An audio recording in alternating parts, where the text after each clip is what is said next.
Morning, everyone. Just coming down here to the timber I hunt in, and what we're doing today is I'm going to take you guys for a little tour of my timber. We're going to put some mineral out for the deer, and I'll explain why. And we're going to look for some sheds. So this field here I'm driving through now is a field that I farm with an uncle. It's a field he owns. I'm the only one that gets to hunt in it. So I know this field very well. I've been hunting it for about 10 years, I suppose. Had very good success. It's kind of beat up. This field did take a massive brunt to the March 2019 flooding. I'll show you some of the damage to it. But otherwise, it's a very good field. I'll just drive along here, along the edge. I'll take you up to where I walk in to hunt.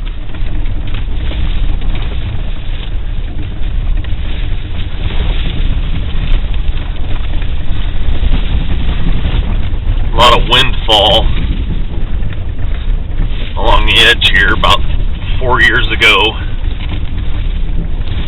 there was a funnel cloud that went directly over the top of this field and knocked down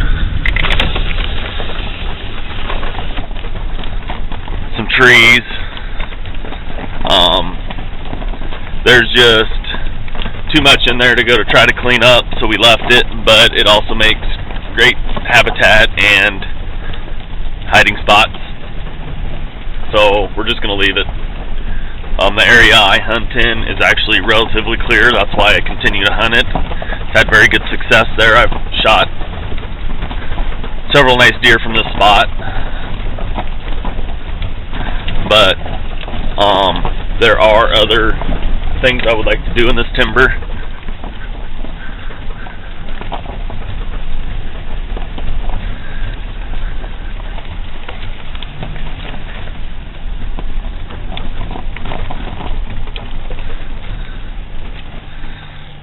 That is not my stand. That is a trespasser. I am going to deal with him later.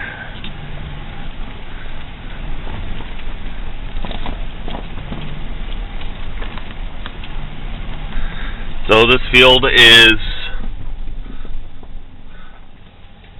I think the USDA calls it 25 acres, and after the flood went away, we were able to, the end of May, we were able to come down here and actually did get soybeans planted, and we planted probably 23 out of the 25 acres. There's a spot right up here, which I'll show you, which we always lose that spot anyway because it's real sandy and just mucky. But this field did actually raise the best beans he's ever raised, and they made like 66 bushels an acre. But let's walk in the timber here. My stand's just where I hunt is just right straight in through here. We'll follow the path, and I'll take you in there, and then let's go find some sheds. So we're going to follow in my trail.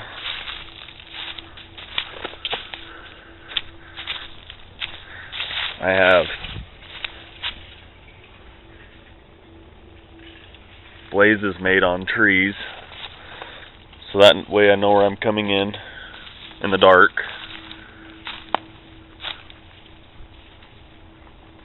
Squirrels running around everywhere. And this is a very well used path. It goes to the left here and goes on that way, or we follow another path. There's another one of my blazes.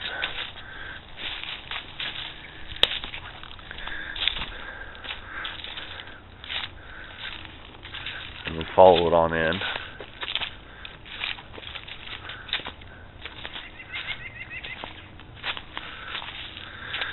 Here's my stand.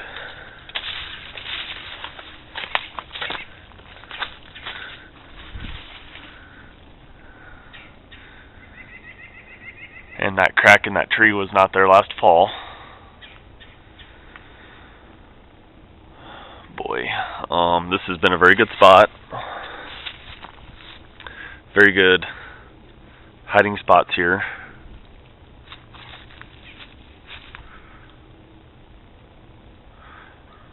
I'll climb up here and I'll kind of show you some things.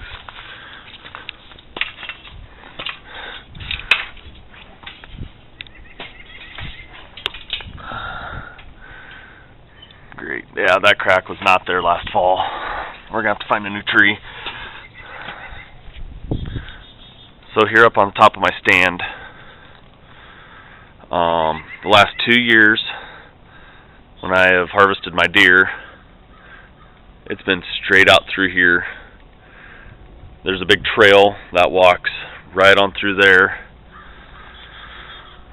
Over there in the distance, that's the Platte River. And then if you go straight due west here, we're facing west, that is the 4 Mile Creek.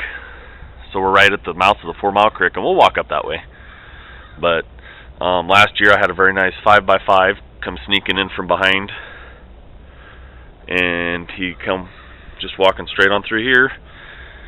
And 2 years ago I had a very large, it was a bald eagle, a very large 4x3,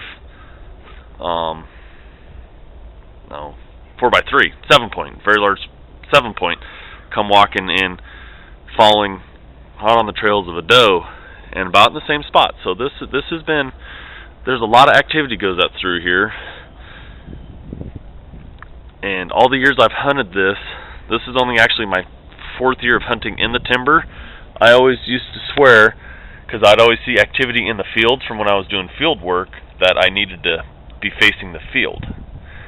But my dad, who has been hunting a lot longer than me, kept saying, "Son, no, we need to hunt in the timber because that's where they're going to be." And well, he schooled me again. But after walking around here, and there's just crossroads of trails all through in here. This is where I just had a feeling I needed to be right here, and it is. I've had just tons of success. So let me get down here and we'll go see what we can do. Okay, so I'm gonna walk around here. Actually, let's go this way. I'll show you where I showed you where I got my deer. Let's walk over here towards the river and I'll show you where he crash landed. And I'll put some pictures up of how he crash landed. So once again, we're going to follow the trail. And usually, like I said, these trails are extremely well used. It's very thick in here, but it works. This is a spot where there was a rub last fall.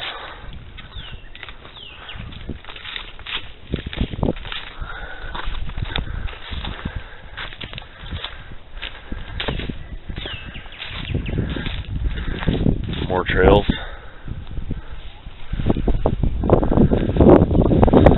He crash landed in here, and when he did, he took down some trees with him.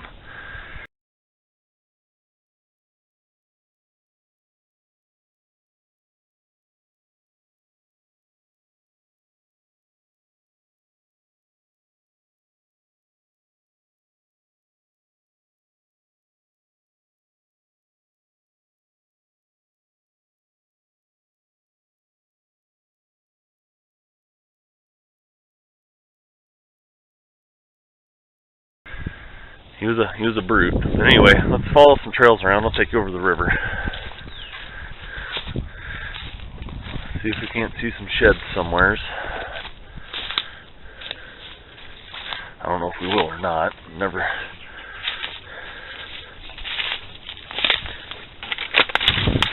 had too much success finding sheds down here. It's just, there's a lot of other timbers around.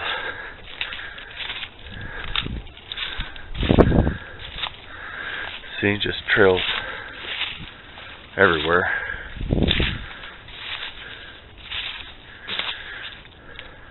And they do, and in the fall, there's just massive vegetation around here. Lots of eating.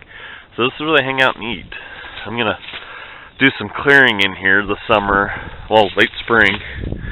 I'm gonna kind of put some good vegetation, some good food plots, get rid of the junk, and get them something healthy in here growing.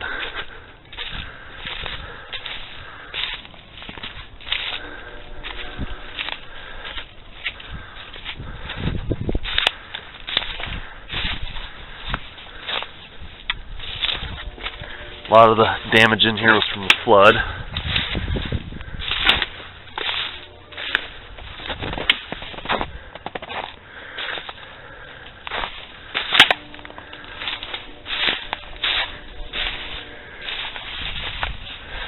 I haven't been back in here since the flood.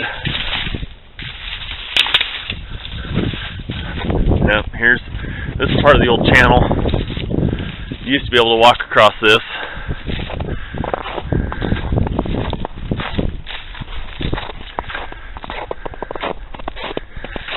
Lots of prints everywhere.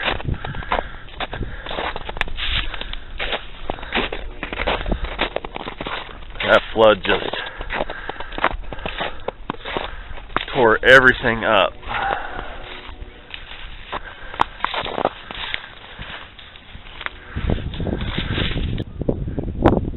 So here's the 4 Mile Creek. I guess here in Nebraska we call them creeks.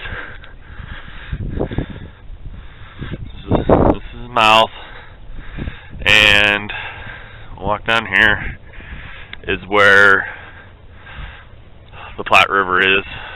Across the way there, that's some lake houses on the Sarpy County side of things. This flood and I'll take you, we used to have a campsite down here, and it just absolutely massacred it.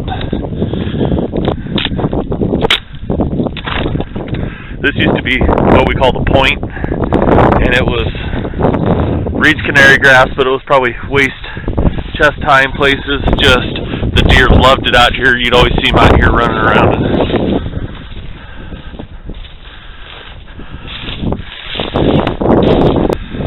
So I don't know if you can see it moving down over there. Saw sand left from the flood. The channel used to be on this side, but the flood absolutely, like I said, just totally rearranged the river. The channel's on the Sarpy County side now. That's Highway 75 down there. Oh, bald eagles are out there flying. So it was not good. They're talking about the spring could be just as bad. We left the chairs there. I'm guessing the way it looks, that is probably not flood. We'll keep walking here and let's see what we can find for some sheds. And then we'll go put our mineral out. Okay, so we're back in the timber. There's my stand right over there.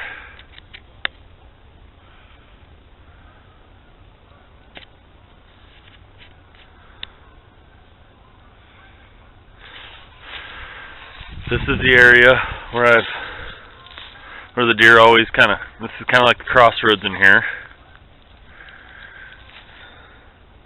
And this makes good cover. The deer can't see you from where I'm sitting.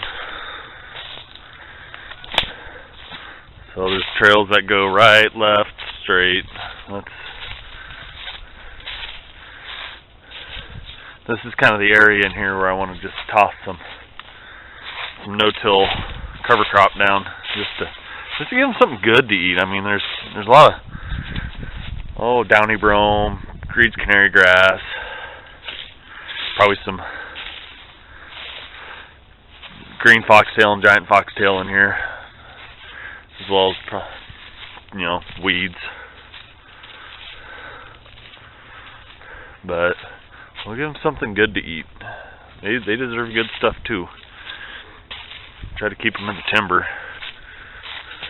I'm just following a trail.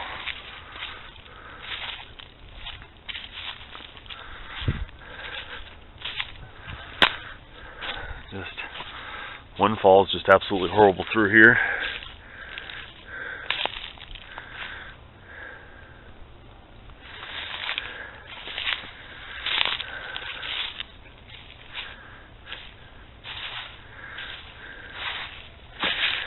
And there's a possibility the deer might not even have dropped antlers yet. It's hard telling. Plus, there's so many deer in and out through here. There's a timber on the other side of the field that's a neighbor's. They could be hiding out in there too, and they could have dropped them there. We don't go in there. Don't have permission, don't want permission.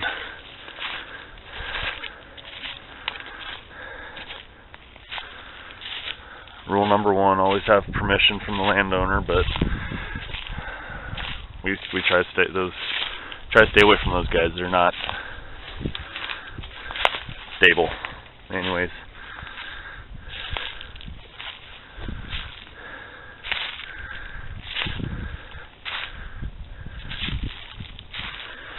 The deer come through here.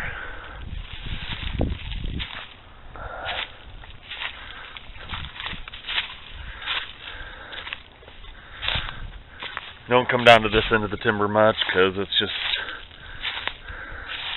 so much windfall and damage and stuff like that that it's not any place in here to get a good accurate shot. We don't take shots unless you can't take the animal. Always know your surroundings. This winter, or last fall I should say, there was too many stories of people walking through timbers. That's another reason why I hunt private ground, because too many people walking through timbers on public ground, and trigger happy people shoot what they can't see. They just point and shoot thinking it's a deer. Heard a story last fall of a gentleman and his 9-year-old daughter were both shot and killed by somebody it was dark, probably before shooting hour. Thought they were deer and shot them and killed them both. We don't do that. That's the number 1 reason why we don't hunt in public ground. We don't know who's out there. Always know your surroundings.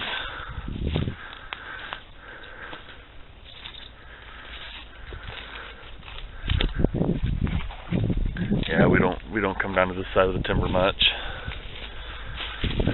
So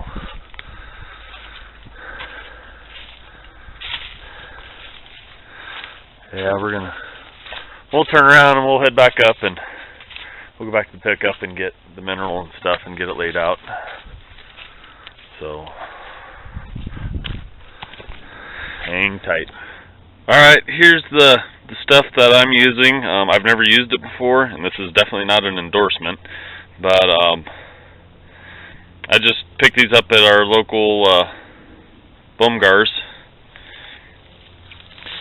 and combined them into a pile. It said to use both of those products and dump them into a pile. Don't spread them out everywhere, but just pick a point and dump both of them together and mix them. And the reason we use mineral is because, put it this way, right now deer are shedding, the bucks are shedding their antlers, and we also have does that are gestating their fawns, and this isn't just meant for bucks, this is for does too. But right now, this time of year, there's not much for nutrition out here, and to help with the nutrition of the herd, you know, your does growing their fawns, so you have some nice healthy fawns, and you know, to give the bucks a little supplement, you know, to give them some, you know, to build the minerals back up in their system, we just put some supplement them with a little bit of mineral to keep them healthy, because growing antlers, believe it or not, takes a lot of. That's where a lot of it goes to, is straight to them antlers, and we're just trying to help build their system up and their immunity back up, because we want a nice healthy herd. The EHD, you know, in this area really took a toll. Not so much in my area per se, but I know in the central part of the county I live in here, Cass County, they took pretty bad.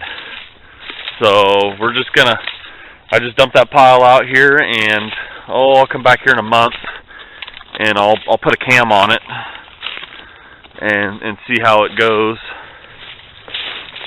I don't want to put my trail cams out just yet, but I'm going to here in about a month, so I can start watching, see if I can't find where my turkeys went. This timber used to be chock full of turkey, but the flood, what I've noticed with turkey is if you ruin, what I want to say, the base underneath the tree they roost in, they move on.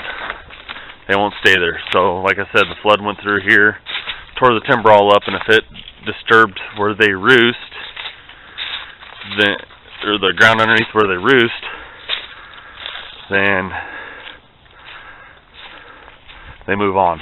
I hope they come back, because there used to be some pretty big birds in here. Back to the pickup, and then we'll walk up here and I'll show you our old campsite and just how bad the flood was. What it did.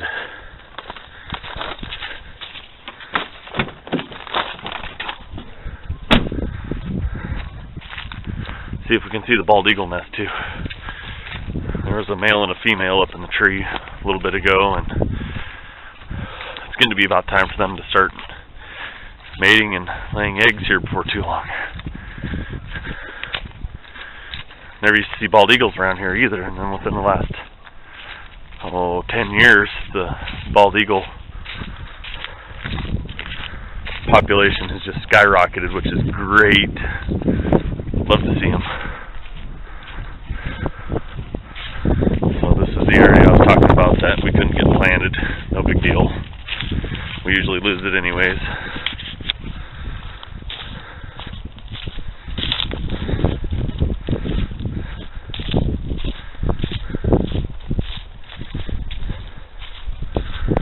Oh, this used to be where we would drive into the campground. See all the sand. Let me see if I can get us in here without getting too. These trees did not used to be laying here. This used to be pretty much all cleared.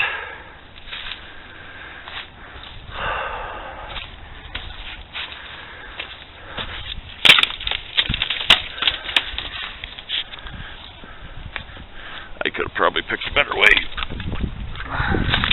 to get in here, but anyway, this used to be all level. Here it is. Used to be all level. We had a nice patch of grass planted in here. This debris was not all here. There's sand dunes. That building laying on its side, that was the old, I shouldn't say old, that was the outhouse dome when I built. Put up down here, sand dunes. There's the old grill. Just totally annihilated it. It's not. We'll never do anything in here again. It'll be way too much work. Somewhere in here too, there's a fire pit. Just to tell you how much sand that flood brought in. I'm 6'4", and that grill was waist high on me.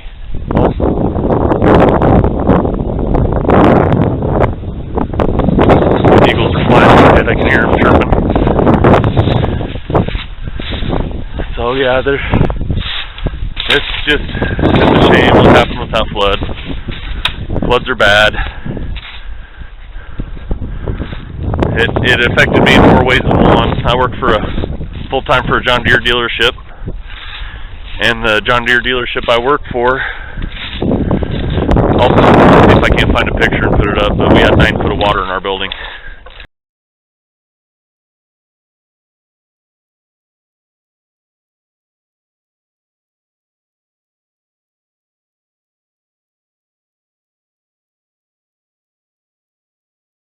And we had to move out for about 7 months. So, yeah, there's a channel over there. The water used to be right up here along this bank here, and it would come right along here. We'd sit on the bank here and fish. Yep, it's a shame. Can't fight Mother Nature. She wins every time. So, alright guys, that's going to be it for this video. If you like what you see, please hit that like button. And follow it up. If you don't follow me, please subscribe. The more subscribers we get, the better.